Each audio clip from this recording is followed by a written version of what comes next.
আমার রব স্বামী স্ত্রী সম্পর্কটাকে কত মধুর মনে করে নিয়েছেন। এরা দুজনই মধ্যে একজন যদি জান্নাতি হয় আর একজন না হয়, এটা ভিন্ন কথা। আমি বলেছি কোনো কারণে ভিন্ন কথা, তাকে জান্নাতি বউ দেওয়া হবে কিংবা জান্নাতি স্বামী দেওয়া হবে। আর নিজস্ব স্বামী স্ত্রী যদি জান্নাতি হয়ে যায়, আমার রব এদের জান্নাত আলাদা করবে না, এদের দুইজনকে জান্নাতে একই খাটে শোয়াবে। ومن آياته أن خلق لكم من أنفسكم أزواجا। পৃথিবীর বুকে আমার নিদর্শন তোরা অনেক দেখতে পেয়েছিস। আসমান জমিন, পাহাড় পর্বত, জমি জায়গা, উট, দিবারাত্রির পরিবর্তন, গ্যালাক্সি, নক্ষত্র, তারে, যত কিছু আমি তোদের জন্য নিদর্শন বানিয়েছি। এই নিদর্শনগুলো তোরা দেখ আর দেখতে থাক, তোর রবের পরিচয় পেয়ে যাবি। এই নিদর্শনগুলোর ভিতরে একটা উন্নত মানের নিদর্শন তোদেরকে বলি, শোন। তোদের মাথাতে নাই, তোরা হারিয়ে ফেলেছিস, খেয়াল করিস নাই। সেই নিদর্শনটা কি? যে আমি তোর বিবিকে তোর আত্মা সম্পৃক্ত থেকে বানিয়েছি। আজওয়াজান লিতাসকুনু ইলাইহা, তার কাছে যাবি তোর হৃদয়টা তোর ঠান্ডা হয়ে যাবে, কলিজাটা তোর ঠান্ডা হয়ে যাবে। লিতাসকুনু ইলাইহা ওয়া জাআলা বাইনাকুম মাওয়াদ্দাতা ওয়া রাহমা, তোরা একে অপরে যখন মাখামাখি করবি তখন তোদের ভিতরে শান্তি বর্ষণ হবে। আল্লাহ তোদের পরস্পর দুইজনকে আনন্দ দান করবে। শুধু এটাই নয়, আমার রব পৃথিবীর বিজ্ঞানীর দিকে আঙ্গুল তুলে চ্যালেঞ্জ ছুড়ে দিয়েছে, ইন্না ফি যালিকা লাআয়াতিল লিকাওমিন ইয়াতাফাক্কারুন। এটা হলো পৃথিবীর গবেষকদের জন্য একটা নিদর্শন। তোরা কত বড় বিজ্ঞানী হয়েছিস, একজন অপরজনের জন্য কেন পাগল, এই জায়গাটা খুঁজে বের করে দিতে পাবি না।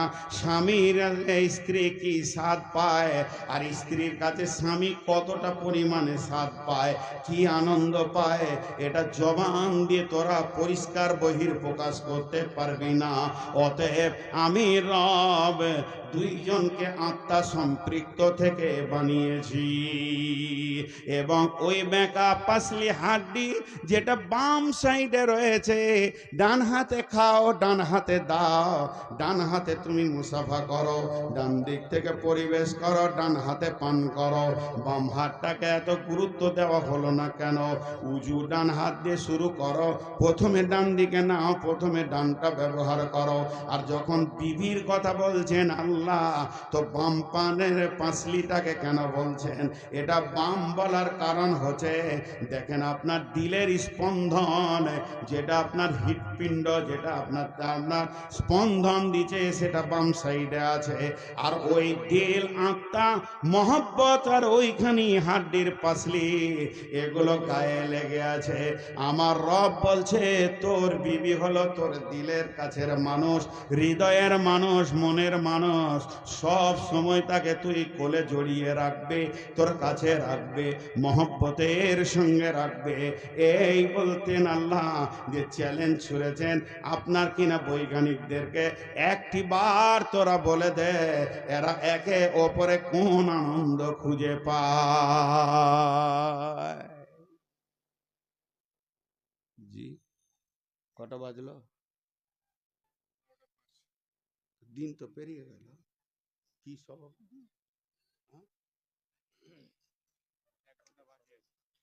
কিসের 1 ঘন্টা? একটা লাঠি দেন তো, এর পোদ্দারি ঠান্ডা করছে। কালকে কার জালসা আজ কেন করবো না জি? তো দেখেন, এগুলো খুব সূক্ষ্ম কথা। তা মা যারা আছেন এরা ভাবিয়েন না যে আপনার বিরুদ্ধে আমি নেমেছি। অবশ্যই মা, মায়ের মিশাল মা, মা বিকল্প জিনিস, এর বিকল্প কিছুই নেই। শেষকালে একটা কথা বলবো, আজকে দাম্পত্য কথা বলছি বলে মাটাকে যে আমি খালি করে দিচ্ছি তা নয়, বলবো শেষকালে, ওটা না বললে আধরা থেকে যাবে। একটা একটা চোখের রুগী ডাক্তারখানায় শুয়েছে, যে ডাক্তার বলছে চোখটা খুলো, খুলে এমনি এমনি করে দেখছে মেশিন দিয়ে, আর ডাক্তার ওই সময় মুখে কথা বলছে, হ্যাঁ জি চোখের যত্ন করতে হয়, চোখ হলো দেহের মধ্যে অমূল্য ধন। ও তরফ করে উঠে বলছি তাহলে ঠ্যাঙ্গলা কেটে দেবো। এখন চোখের চিকিৎসা চলছে তো ডাক্তার বলবি। জি, তো এখন দাম্পত্য জীবন চলছে বলি কথাগুলো গভীরভাবে বলছি। তার মানে এই বলছি না যে মাকে কষ্ট দাও, বিবির কথা বলছে, তো এখনই বিবির কাছে যাবে, উঠতে লাগলো। দেখেন ওর বিবি মুনিই পড়ে গেল, তো ঘর যেছে, আর বিবি এখানে জালসা শুনতে এসছে। বিপদ করলাম। চলেন এরপর আরেকটু তথ্য বহুলের দিকে যাই, যে বিবি কেন এত কাছে। কিন্তু খুব দুঃখের কথা একটা বলবো, আজকে প্রত্যেকটি বৌমা নির্যাতিতা, শাশুড়ির হাতে, নন্দের হাতে। এই কথাটা ঠিক না ভুল? প্রত্যেকটি বৌমা নির্যাতিতা অবস্থায় আছে, র্যাগিং চলছে। কে করছে? শাশুড়ি আর বউ, মানে নন্দে। পুরুষে মহিলাকে কষ্ট দেয় না, মেয়েতে মেয়েদেরকেই কষ্ট দেয়। এদের ধারণা ভাগ্যে জানে আমার বেটা ছিল বলি তুই খানিকটা সুখ করছিস, আর ওরও ধারণা আমার ভাইটা ছিল বলি তোর সুখ। কিন্তু ও বুঝে না তুইও কারো ভাইকে নিয়ে আছিস, আর তুইও কারো বেটাকে নিয়ে আছিস। জি, আপনাদের দেশে জেলাতে আছে কিনা, আমাদের বর্ধমান বীরভূমে খুব বেশি আছে। আল্লাহ ওই মেয়েগুলোকে মাফ করবে কিনা জানি না। যদি কোনো বইয়ের পরপর দুটো বেটি হয়ে যায় তো ওর উপরে অত্যাচার শুরু হয়ে গেল। বেটি কেন হচ্ছে? এই বেটি যে হচ্ছে এইটা মানে মারেফাতের তথ্য বলছে, এইটার জন্য মেয়েটা দোষী নয়, তোর বেটার বিচন খারাপ। বিচনটা তোর বেটার, ও তো জমি। যদি কেউ জমিতে গহমের বিচন দিয়ে ও আঙ্গুর কাটতে যায় তো হবে ওর কপালে ঝাঁটা। যে মেয়েকেই তুই আনতিস তোর বেটার বিচনে 3টে বেটি হবে, বেটার বিচন চেঞ্জ কর। কিন্তু ও তা বুঝবে না, ও মেয়েটাকে দোষ দিবে। মেয়েদের উপর এখন অত্যাচার চলছে, যে লসটা কোন জায়গায় হচ্ছে ওইটা আমি দেখাবো, তারপরে পরের আয়াতে যাব। লসটা লসটা যদি না দেখেন তাহলে চেতনা ফিরবে না। এবার আসেন আল্লাহ তাবারাক ওয়া তাআলা বিবির ব্যাপারে কত সুন্দর কথা বলেছেন। হুন্না লিবাসুল লাকুম ওয়া আনতুম লিবাসুল লাহুন্না। কিন্তু তারপরও আমি যে কথা বলছি, যে একটা বিবির উপরে এত অত্যাচার চলে, বৌমাগুলো যেন বাড়িকে ক্ষতি করে ফেলছে। এটা আন ওটা আন, বাপের বাড়ি থেকে ফিরি যান, আর কিছু আন, আমার বেটা পারবে না। এটা যদি তোর বক্তব্য হয় তাহলে তোকে ভাবারও দরকার ছিল। আমি যদি বলি মানাবে না, এখনো দাড়ি কাঁচা আছে। সব টিপেকে যখন সাদা হবে, কিছু কথা বয়সের সঙ্গে সম্পর্ক হয়। জি, আমার ওখানে এক বক্তা আছে, এতটাই মুরব্বী, যকে ধরে স্টেজে তুলতে হয় দুজনকে, আর ওর ভুরু পর্যন্ত কালো হয়ে গেছে, কিন্তু সম্মানী ব্যক্তি বলে 10 মিনিটও কথা বলে ছেড়ে দেয়। তো 10 মিনিটে কি বলে জানেন? ওর কথাগুলো শুনলে আপনি হেসে মরবেন। লোক দুঃখ করে না, বরং হাসে এবং মন দিয়ে শুনে। নামাজ পড়বি তোরা? নামাজ পড়বি না? জুতা খুলবো? এমনি করবে ওই 10 মিনিট। বুড়া মানুষ তো, আর লাঠিটা হাতে, জুতা খুলবো দেখবি? আচ্ছা ওইটা আমি বললে মানাবে? লোকটার যেটা বয়স ওটা বললে মানাবে, কিন্তু আমার মানাবে না। তো আমি এক মুরব্বী বক্তার একটা নকল আপনাদেরকে শোনাচ্ছি, বর্ধমানেরই। ও কি বলছে? এই হতভাগার দল, তুই বেটির মাপকে বেটিকে বলছিস আমার বেটা ফ্রিজ কিনতে পারবে না, তুই ফ্রিজ লিয়াই। খাট কিনতে পারবে না, তুই খাট লিয়াই। আমার বেটা ড্রেসিং টেবিল কিনতে পারবে না, তুই লিয়াই। যদি তোর বেটা কিছুই না পারে তো বিয়ে কেন দিলি? তুই এটাও কেন বললি না যে আমার বেটা ছেলে বানাতে পারবে না, 2টো ছেলে লিয়াই? তাতে খুব সাড়বার, এতে তোর খুব ক্ষমতার জোর, কিন্তু বিবির পেছনে যে তোমাকে খরচা করতে হবে। আল্লাহ বলেছেন অবিমা আনফাকু মিন আমওয়ালিহিম ফাসসালিহাতুন কানিতাতুন হাফিদাতুন লিল গায়বি বিমা হাফিজাল্লাহ ওয়াল্লাতী তাখাফুনা নুসুজাহুন্না ফাইজুহুন্না ওয়াহজুরুহুন্না ফিল মাজাজি'i ওয়াজরিবুহুন্না ফাইন আতানাকুম ফালা তাবগু আলাইহিন্না সাবিলা ইন্নাল্লাহা কানা আলিয়ান কাবীরা।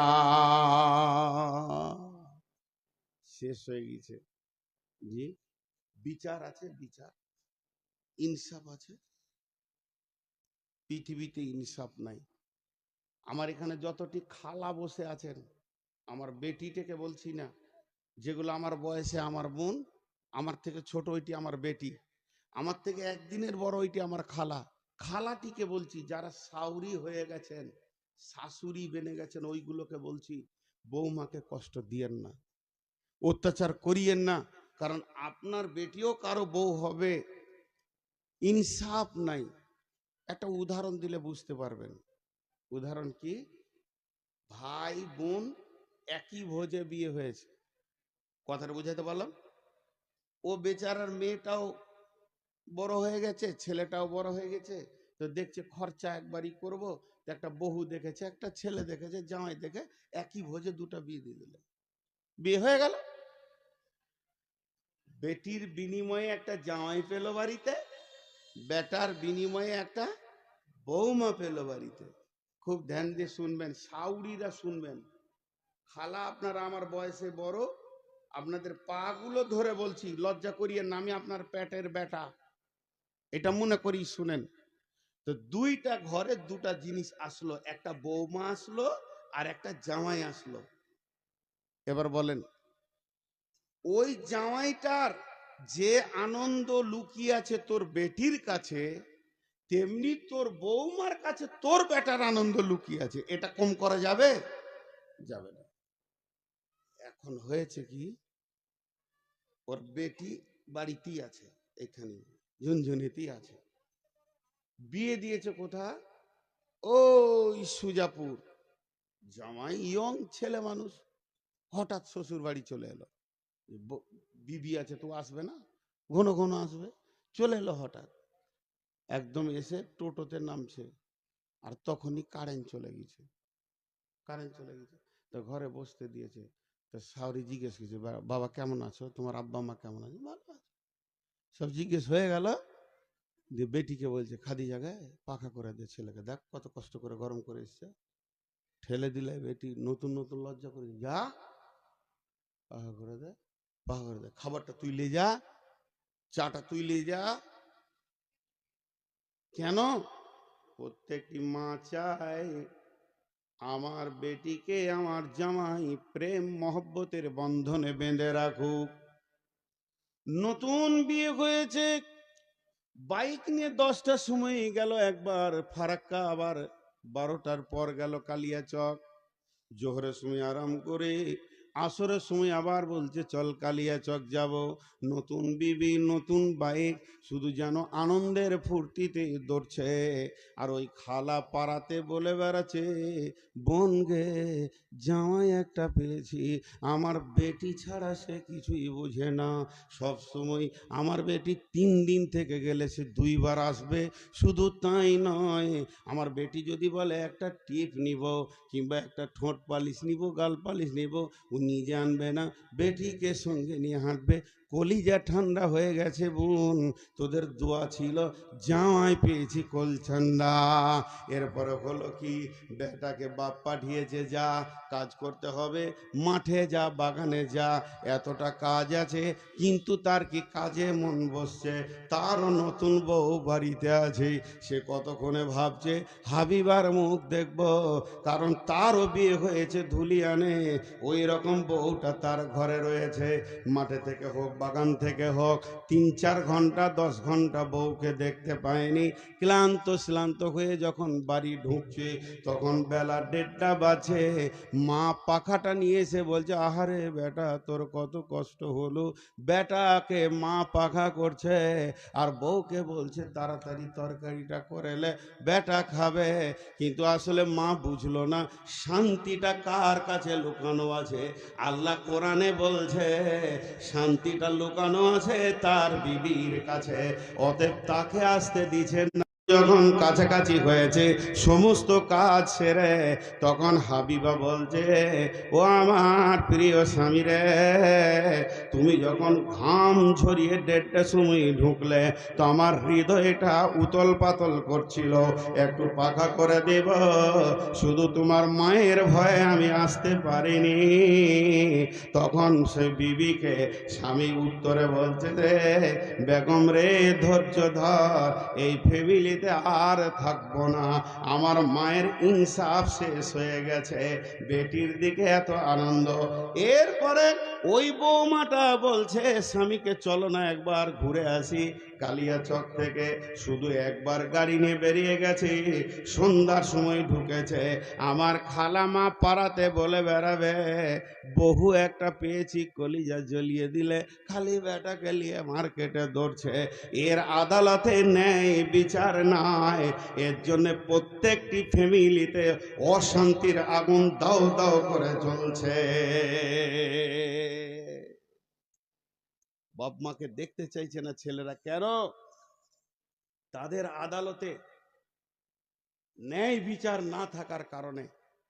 যেমন তার মেয়েকে নিয়ে ঘুরলে তার জামাই কলিজা ঠান্ডা হয়, তো অমনি এদেরকেও সুযোগ দাও খালামা।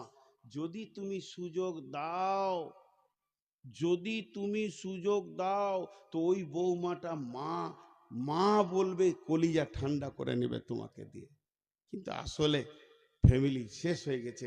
এবার লসটা বলে দিয়ে আমি ওই আয়াতটার দিকে চলে যাব।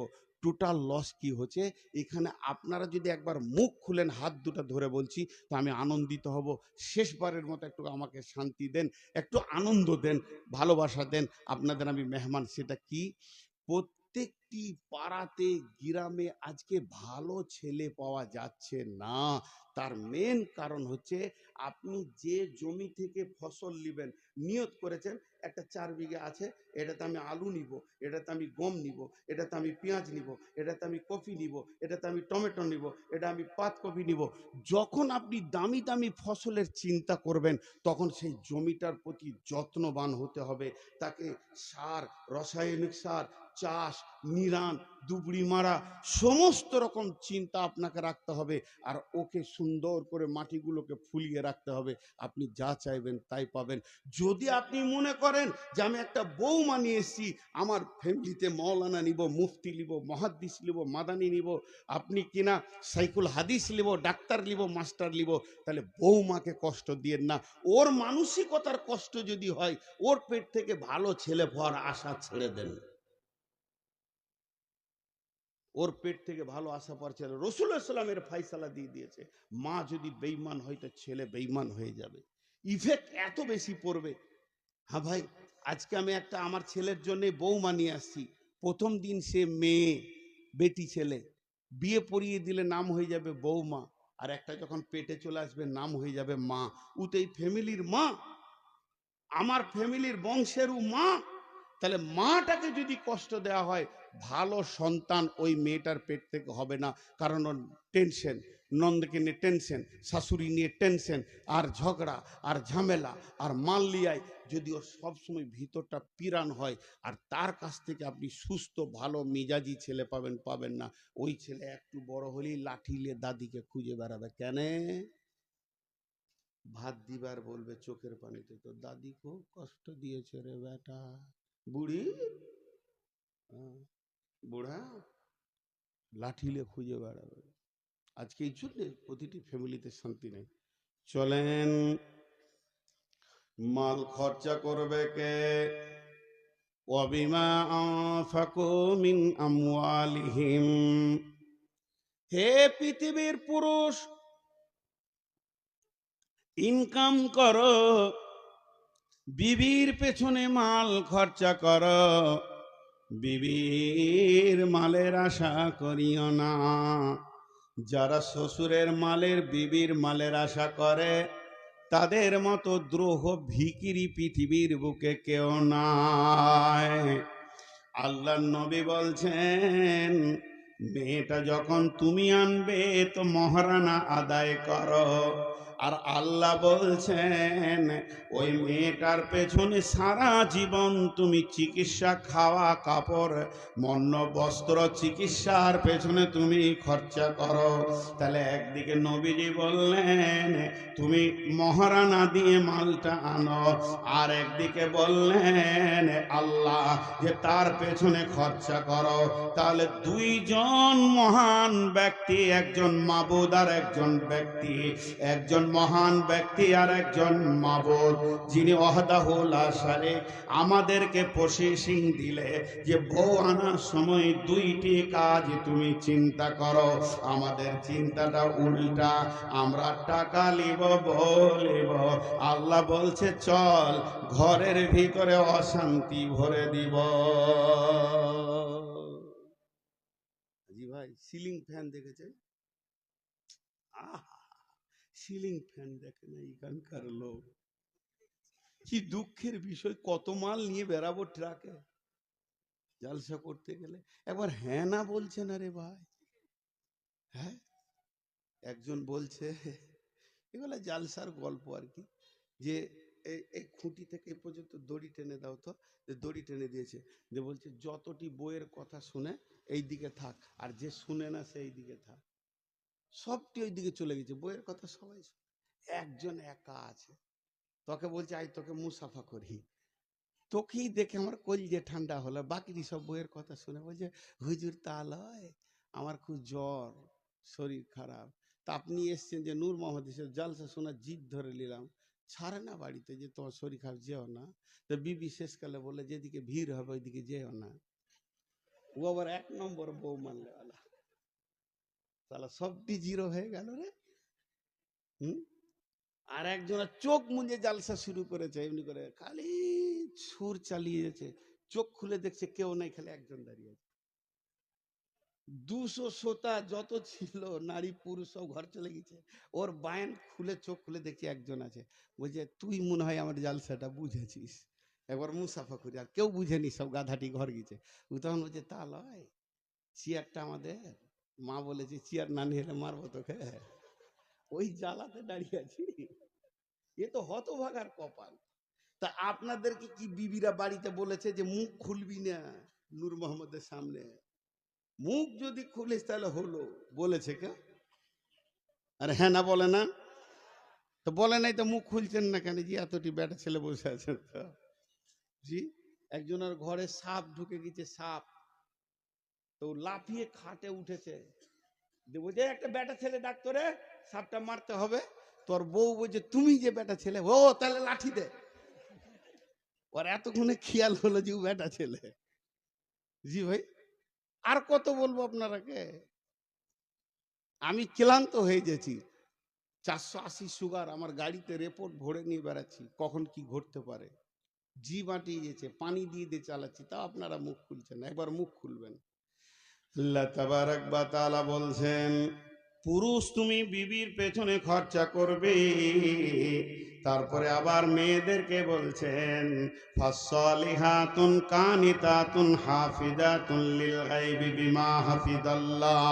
ও নারীকল মা আমার, বোন আমার, বেটি আমার, যদি কোনো বৌমা আমার এখানে রয়েছেন যারা আমার বৌমায়ের বয়সে বৌমা আর বেটি, এদেরকে বিশেষ করে আমি একটা ওসিয়ত করছি, যদি তোমরা মনে করো যে আমরা যে ফ্যামিলিতে থাকবো, যে এলাকায় থাকবো, যে বস্তিতে থাকবো, আমি ভালো বৌমা হব, আমাকে নিয়ে শ্বশুর শাশুড়ি স্বামী আনন্দ পাবে এবং আমার আল্লাহ আমার ওপরে খুশি হবে, আমার আল্লাহ খুশি হয়ে আমাকে জান্নাতের মেহমান বানাবে, তো আমার রব বলছে তোমার ভিতরে 3টি গুণ নিয়ে এসো। ফাসসালিহাতুন কানিতাতুন হাফিজাতুন লিল গায়বি বিমা হাফিজাল্লাহ। 1 নম্বরে সলিহা হও, যাও, 2 নম্বরে কানেতা হও, আর 3 নম্বরে হাফেজা হয়ে যাও। যদি কোনো মেয়ের ভিতরে 3টে গুণ থাকে রে বেটি আমার, ও আমার বৌমা, তা আল্লাহ তোমাকে দুনিয়া এবং আখেরাতে সুখী করবে। অতএব 3খানা গুণ তোমরা কষ্ট করো নিজেদের মধ্যে নিয়ে এসো। সলেহা, সলেহার তফসির করতে গিয়ে বলেছেন সল্লাত খামসাহা, সামাত সাহারাহা, আহসানাত ফারজাহা, আতাত বালাহা। এইটাকে নিয়ে যদি কথা বলি তো 2 ঘন্টা চলে যাবে। শর্টে বলছি, নামাজি হবে, রোজাদার হবে, পর্দার ভিতরে থাকবে এবং স্বামীর ইতাআত করনেওয়ালি হয়ে যাবে, তাকে সলেহা বলা যায়। জি, স্বামীর ইতাআত করনেওয়ালি হয়ে যাবে। আমাদের এই মালদা জেলায় সব থেকে দামি বক্তা কে জানেন? বদরুদ্দোজা নদভী। আমি ওনার সঙ্গে, যদিও বন্ধুসুলভ আমার সঙ্গে কথা বলে, আমি ওস্তাদের নজরে দেখি, তা উনি যে জালসায় যাবে খালি একটা কথা বলবি, আর ওটা আমি ছাড়াইতে পারছি না। কি বলে বলেনি? হ্যাঁ, অবলা সরলা কমলা মা বোনেরা, অবলা, ওদের যা চোপার জোর আছে পৃথিবীর কারু আছে? ওরা অবলা বলছে। জি, 3 দিন আগে বাড়ি থেকে বের হয়েছি, তা আমার বিবি আমাকে ঠান্ডা করে দিলে চোপা চালিয়ে। জি, কেন এত জালসা, বাড়িতে থাকতে হবে, কিছু মানা যাবে না। জি ভাই, আপনারা মনে মনে ভাবছেন তাহলে মৌলবীর বউটা তাহলে বদমাস। একই ফ্যাক্টরি রে ভাই। আপনি কি ভাবছেন যে আমার টাটা কোম্পানি, আপনাদের কি বিড়লা কোম্পানি? একই ফ্যাক্টরি। সব আপনার বিবির কাছে যায়, আমার বিবির কাছে দেয়। তো এরা অত্যন্ত কথা বলে, কানেতা। আর উনি বলেন কমলা, নরম। কে বললে নরম? খুব দিল শক্ত, সতীনের ছেলেদের কলজে ভেজে খেয়ে নিবে। কে বললে নরম ওরা? সরলা মানে একদম সাদা সিধে সরলা। জিলিপি 3 গুণ পেঁয়াজ, জিলিপির 3 গুণ পেঁয়াজ। জিলিপির মধ্যে 3টে গুণ আছে, দেখতে ভালো, রস আছে, পেঁয়াজ আছে। দেখতে ভালো, রস আছে, পেঁয়াজ। মেয়েদের মধ্যে 3টে গুণ আছে, দেখতে ভালো, রস আছে, পেঁয়াজও আছে। এমন পেঁয়াজ আছে কতজনকে যে ঘোল খাইয়ে দিলে বাপ। জি, পৃথিবীর সব থেকে ধারালো অস্ত্রের নাম কি বলেন? খুঁড়, হেঁসিয়া। পৃথিবীর যত ধারালো অস্ত্র আছে নিয়ে আসেন, যত বড় মেশিন আছে, গাছ কেটে দেবে, লোহা কেটে দেবে, রেল লাইন কেটে দেবে, কিন্তু বাপ বেটার সঙ্গে আত্মীয়তা কাটতে পারবে না, মা বেটার আত্মীয়তা কাটতে পারবে না।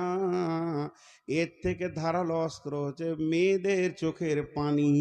এমন করে স্বামীর কাছে কাঁদবে, যে মা জন্ম দিয়েছে তার সঙ্গে সম্পর্ক চলে যাবে, বাপের সঙ্গে সম্পর্ক চলে যাবে। বাপ আঙুল ধরে ধরে মানুষ করেছে, বেটা আমার ভবিষ্যতে পাশে পাশে থাকবে, সেই বেটা শ্বশুর ঘরে গিয়ে থাকবে। অতএব এত ধারালো অস্ত্র পৃথিবীতে আর নাই। নারীরা 3 জায়গায় কাঁদে, নারীরা 3 জায়গায় কাঁদে, নারীরা 3 জায়গায় কাঁদে। একটা হলো অস্ত্র বানানোর জন্য কাঁদে, এরা সুখেও কাঁদে, দুঃখেও কাঁদে। অতএব দুঃখে যদি বিবি কাঁদে, আপনি দুঃখের সঙ্গী হয়ে যান। আর যদি সুখে কাঁদে, তার সঙ্গে সুখের আনন্দে আপনিও আনন্দ করেলেন বিবির সঙ্গে। কিন্তু বিবি যদি অস্ত্র বানানোর জন্যে, বাপ মায়ের সঙ্গে ছিন্ন করার জন্যে চোখের পানি ফেলে, তখন আপনি নিরেট পাথর হয়ে যান আর চুপচাপ বসে যান, তার সঙ্গে সঙ্গী হয়েন না। তার কারণ হচ্ছে পৃথিবীর বুকে সব থেকে ধারালো অস্ত্র হচ্ছে নারীর চোখের পানি, যেটা মায়ের সঙ্গে আত্মীয়তা, ভাইয়ে ভাইয়ে আত্মীয়তা সমস্তকে কেটে তছনছ করে দিতে পারে। এখন তো পা ভ্যানটা দুনিয়া থেকে চলে গেল। পা ভ্যান দেখেছেন? ভ্যান ভ্যান ভ্যান, কোথায় জলসা করছি গো আজি? বুড়া গরু ঠেলে ঠেলে কি চাষ হয়? এটা বলবো, এরপরে একটা জিজ্ঞেস করব, যেমন সাউন্ড তেমনি বয়ান। সাউন্ড নাই, সালাম আলাইকুম। দোষ আমার নাই। মরা গরুর চিকিৎসা হয় না, মরা রুগীর চিকিৎসা হয় না, জীবিত রুগীর। তো ভ্যান, ভ্যান এমন একটা জিনিস, ভ্যানের সামনে চাকাটা ডান দিকে টাল থাকে। কেন টাল থাকে? টালটা যদি না থাকে তাহলে মানুষ মাল টানতে পারবে না। চাকাটা যদি সোজা করে দেয় বুকে চাপ লাগবে, আর টাল করে দিলে দুই পেশিতে লাগবে। এর জন্য বৈজ্ঞানিক প্রসেসে ওকে টাল করে দেওয়া হয়। ওই টালের কারণে সমস্ত 5 বস্তা 7 বস্তা চাউলকে একটা মানুষ টেনে নিয়ে যায়, তার বুকে লাগে না।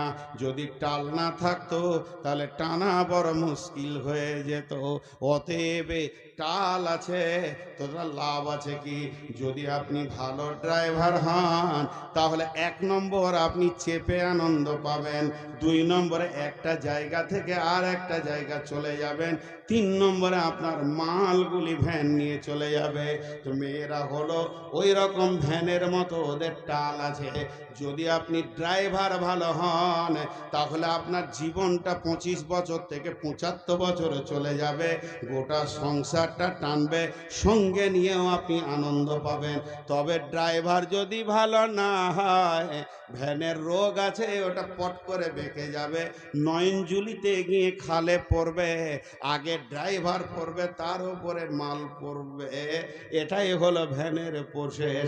তেমনি বন্ধুরে আমার, ঠিক মতো বিবিকে যদি চালাতে না পারো, নয়নজুলিতে পড়বে মানে বাপের বাড়ি ছেড়ে শ্বশুর বাড়িতে বাসা বাঁধবে, আর তোমার ঘাড়ে চেপেও নেত্রী